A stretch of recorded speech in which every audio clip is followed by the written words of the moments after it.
Alright, in this video, I'm going to be quoting from the book The World of Marcus Garvey, Judith Stein, page 43. And we'll start here. Hubert Harrison, the founder of the Liberty League, was the leader of the Race First militants.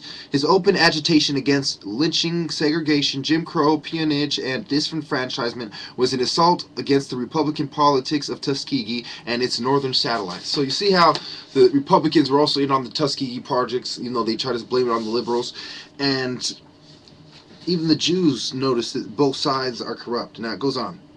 Although Harlem blacks, like blacks throughout the country, voted Republican, the party of Lincoln had long ceased to represent them accurately. Vestigial republicanism masqueraded as urban politics in New York. The black GOP boss of New York was Charles Anderson, a protege of Booker T. Washington. Appointed collector of customs for the port of New York by Theodore Roosevelt, Anderson preferred the discreet infighting of elites to the open warfare of ward politicians. Even if his personal qualities had been different, Democratic control of city politics depreciated the promises of republicanism. GOP allegiance was a luxury only New York's wealthy could consistently afford. Black Democrats are regularly created out of the ambitions of local businessmen and professionals and out of the disappointments of Republican office seekers.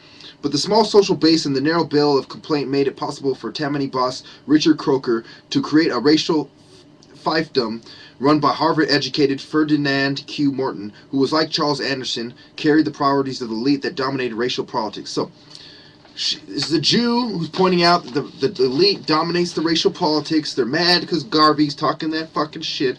They say, hey, we're more racial, we're more black than you are. And they go on applying the principles of Lynch, and we see how that plays out on page 51.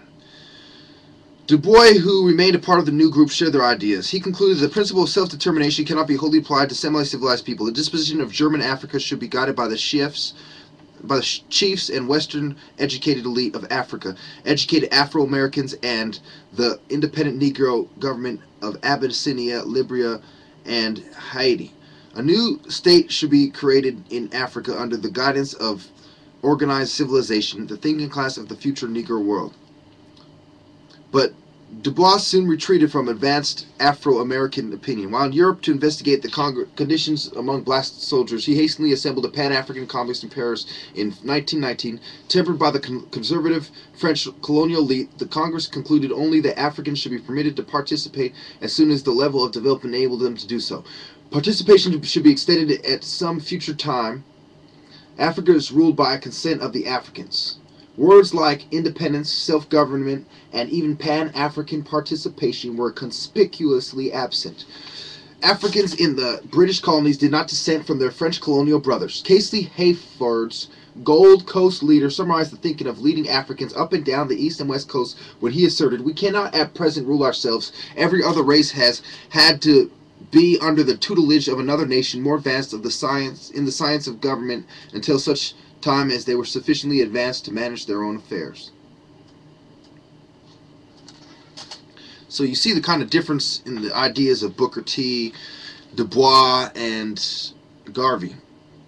So we go on to talk about, on page 169, excuse me, we'll start at 168, the bottom of the page, end at 169, go on to the next fucking book. Okay.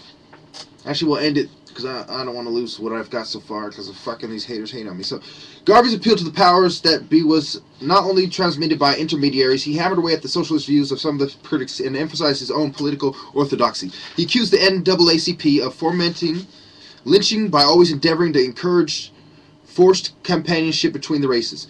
As in the past, Garvey's attempt to maintain and control his constituency undercut his appeal to authority. Negro World headlines and handbills branded his critics 8 Uncle Tom Negroes and stool pigeons. He described one as a business exploiter who appealed to race patriotism while overcharging for his products. Another was a real estate shark. A third, a hair straightener and face bleacher.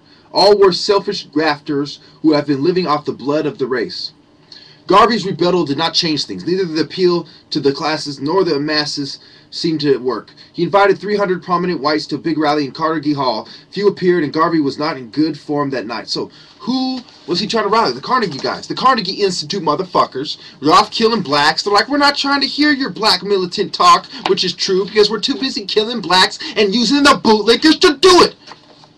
Questions? Now, the Garvey Must Go campaign is kind of like the Chukwa Mecca Must Go campaign. Except for this time, you ain't dealing with a black man outnumbered. This time, you're dealing with the spiritual leader of the Crips. And we all know how it ends when you fuck with the Crips. Now, we go on.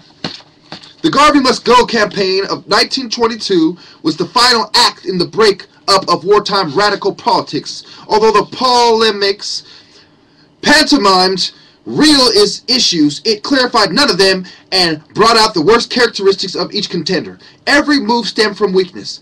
Garvey's attempt to penetrate the South had been an act of desperation. The meeting with Clark was a cartoon symbol of the commendation of his Southern strategy required. The resulting Garvey Must Go crusade by his opponents was simultaneously an attack on reactionary politics and on a radical rival. So, they're saying, we're going to do you like Garvey, we're going to put Garvey on the fucking cross, and we'll do the same to you or any other person who comes out of the fucking Christian community as a black man talking about black people are different and are better than your racist white power structure and your bootlicking middle-class white people. Must I remind you that movies and books were for the white upper and middle class to know, not for you.